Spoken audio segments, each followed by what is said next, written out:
Well, good morning. Buenos dias. I'm delighted to be here, being part of your service.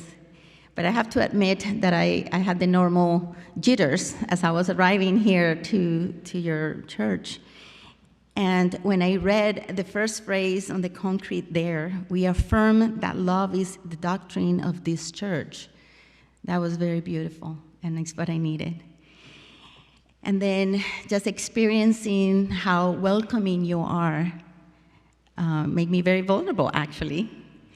And your service, your music, and the intentionality of your mission statement has touched me profoundly. So now I think I'm more nervous, actually.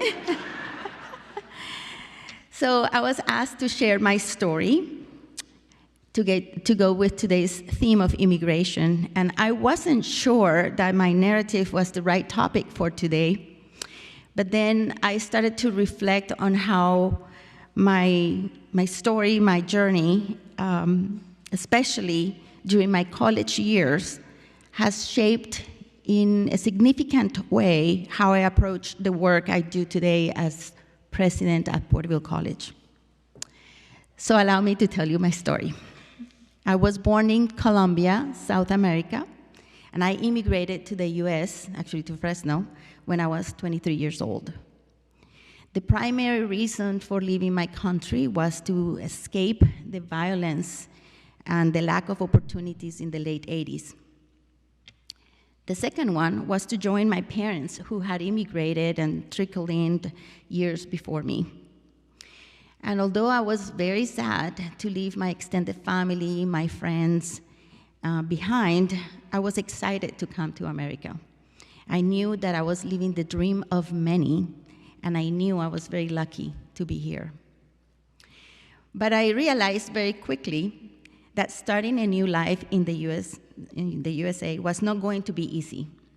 And after the excitement of discovering my new surroundings faded, it became obvious to me that I had to start giving direction to my life in order to survive, and that what I made of myself depended completely, and it was completely up to me. I had no money, and I needed a job fast. But my initial work searches were totally unsuccessful. My first interviews were at McDonald's and L'Amour's Cleaners in downtown Fresno. Nobody will hire me as a waitress because I didn't speak English. I tried attending adult school, but that was not working quite nicely, and I realized that my options were limited. So I was a little desperate 6 months into being here, and I decided to do work that didn't require any speaking. So I delivered newspapers in the cold hours of dawn. I washed and detailed cars. I cleaned homes during the day and offices at night. But then a breakthrough. I was hired at Domino's Pizza as a delivery driver. The only condition for hire, don't say anything, just smile. No matter what the job, the low pay, and the challenges, I worked really hard. I would always put a lot of pride in the work at hand. If I had to detail a car, it would be the shiniest car. I even put wax on the pedals, which I discovered quickly was not a good idea. Very slippery. If I had to mop the floors at closing time, they would be the cleanest floors. They would be like mirrors. I worked hard because I was hoping that someone noticed that I had a good work ethic. Or maybe I was just hoping to have a larger tip to augment my minimum wage for $4.10 hourly rate. There were a lot of tears as I faced unsafe situations or misdoing the thing that a 23-year-old will wish to do. But I kept telling myself that it was just temporary, that it will only last until I learned the language and got an education. My father always said that if we wanted a better life than what he was able to provide for us, we needed a degree. Neither of my parents had a high school diploma. So for a while, I juggled multiple jobs while at the same time trying to find information on how to go to school. My dream was to become an architect. And I was told that the community college had such program. Entering the community college was a challenge on itself. It's a long story, but it was very difficult because I didn't know the system. But I was accepted at Fresno City College for the spring of 1989 to study English as a second language and to major in architecture. That start at Fresno City College was the first step to a better future. I had immense support from counselors, from my instructors who were patient and encouraging. I went to school full-time and I continued to juggle multiple jobs, except that now I was no longer delivering pizzas, I was making them. Big upgrade. I am proud to say that I was in the dean's list for every semester for 2 years. And with the encouragement of my architecture instructors and with the help of the transfer center, I applied and I was accepted at Cal Poly San Luis Obispo. I will never forget the words of my instructor. He told me, "You don't realize how special it is that you were accepted. Very few students transfer to San Luis Obispo in architecture." And that actually is still true today. My first year there was very difficult. I was alone, I had very little money, and I still struggled because of my limited English. The support system that I enjoyed at the community college was no longer there. It's really when I experienced the realities of being a minority, an immigrant. I had a culture shock. I was on a campus with very few Latinos and very few women in architecture. Washing dishes in the school cafeteria was not enough to pay for meals, and Snickers bars from a vending machine became my staple lunch. To be able to pay for the dorms, I worked in the custodial department and I was assigned to sweep the sidewalks around the student union at 6 in the morning. That was probably the only job I really hated. But the reality of my situation was even worse, as I could not afford the tools of my trade. While architecture students were using glue guns and electric erasers, I was using Elmer's glue and erasing by hand. I felt inadequate. I wanted my education in architecture, but I was not ready for the Cal Poly experience. So although I was in good academic standing, I decided to leave. At that point, I felt that I let down many people, those who helped me get there, but I decided that being near my family, and that was more important. So after 2.5 years, I came back to Fresno. By now, I was married and expecting my first child.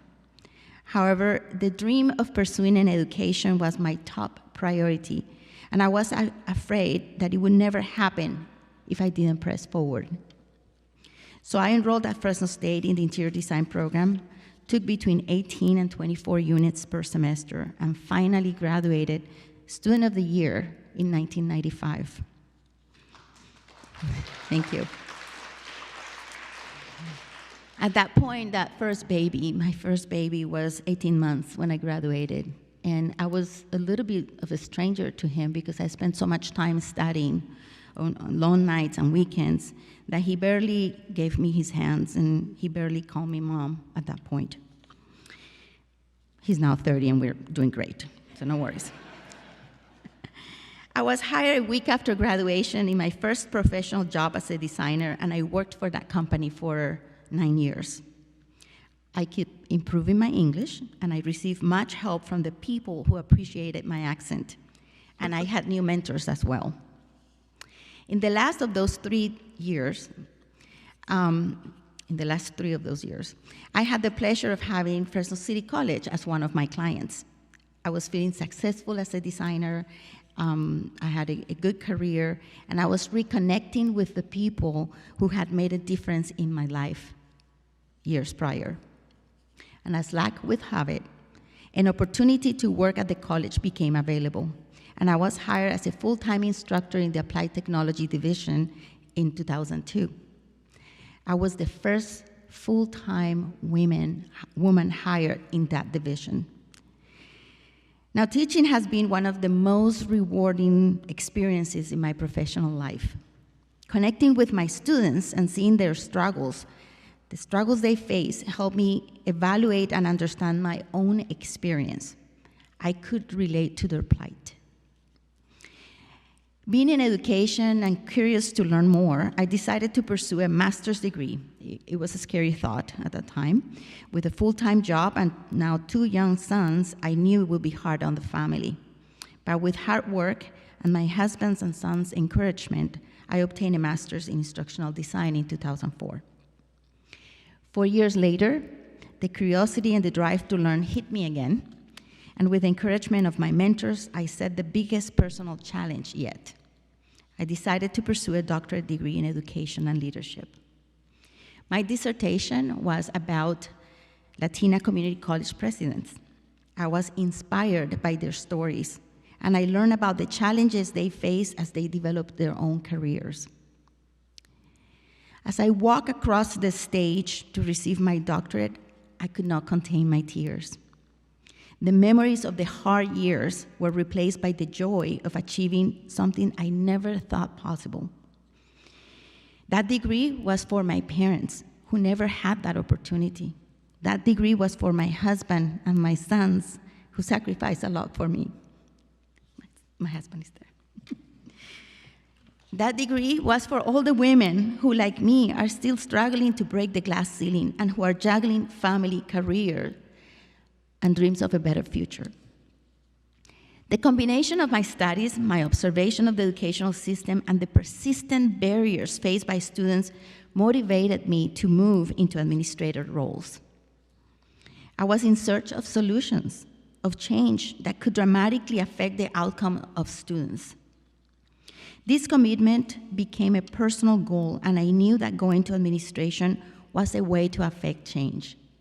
So after 10 years of teaching, and as a tenured faculty, I took an administrative career that followed all those positions that were mentioned at the beginning, so I'm not going to mention those. I was dean a couple times and vice president. And I enjoyed every position. Each one opened my eyes to new possibilities, more ways to help students, and also more and bigger challenges. Then, despite my personal doubts, and the ever-present imposter syndrome, I came to the realization that I was ready to become president. But where? Where? This was such an important decision and a step for me and my family that I took a very careful approach. I wanted an opportunity to serve in a community where my life experiences combined with my professional skills will make an impact. Porterville was that community. So here I am today telling you my story. But today is about immigration. So why am I giving you so many details about my life? Why is this important? Why does it matter? Let me give you some context. Porterville College is a rural Hispanic serving institution with a student population of 80% Latino Hispanic. Our students skew higher for females, 60%, and 58% are first-generation students, college students. California has more immigrants than any other state, and we are home of 10.5 million immigrants. The vast majority were born in Latin America, about 49%, and Asia, 39%. California immigrants have varying levels of education. As with many colleges in California, we're working on diversifying our campus. We have diverse leadership, and we're trying to bring more faculty of color and sexual orientation. We aim to be inclusive. It is important because representation matters. Having immigrant role models significantly impacts the goals immigrants set for themselves.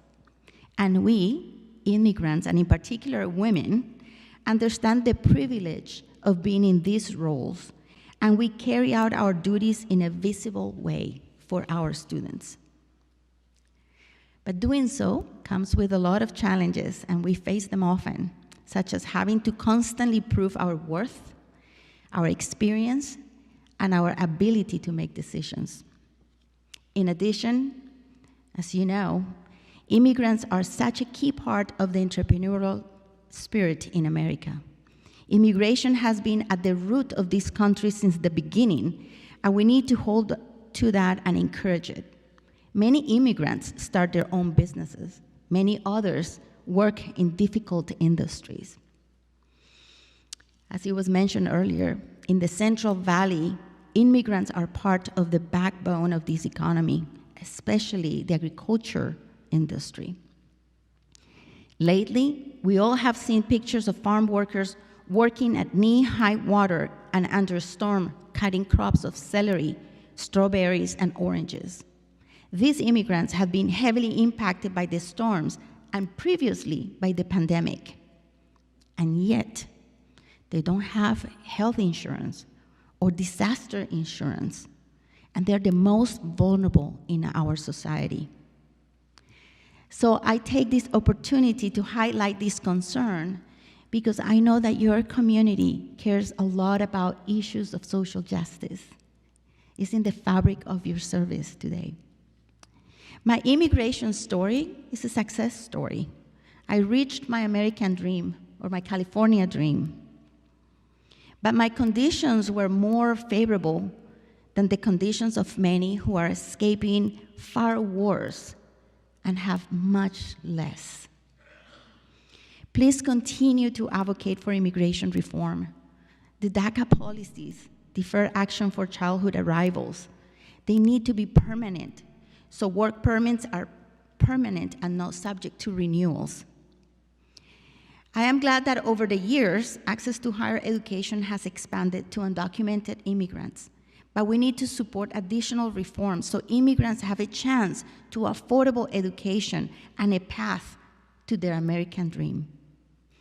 As a college president, I have the opportunity to meet many first-generation, hardworking immigrants and their families.